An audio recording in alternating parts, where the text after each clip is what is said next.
Assalomu alaykum do'stlar. Mana LG kirmashinki uyda. Klientimizdan aytishimcha suvni qizdirmay turibdi dedi. Endi suv olmay qoldi dedi. Ochib klapanni tekshirib ko'rsak, klapan o'lik holga kelib qolgan, ishlamaydi qilib. Klapanga kelib turgan to'qlarda pitaniya bor, klapanning o'zi tig'ilib ishlamay qolgan.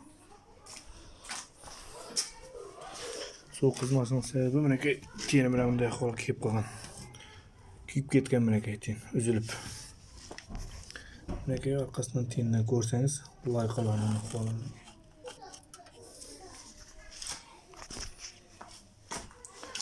Janob tekshirdik. Menaki loyqa to'lib ketgan menaki. Endi buni xudo xolasa chiroyli etib klapanni, tenlarni chiroyli etib ochiska etib almashtirib, xudo xolasa egasini topshiramiz. Kimga shunday xizmatlar kerak bo'lsa, bemalol ekrandagi nomerlarga xabarlasangiz bo'ladi.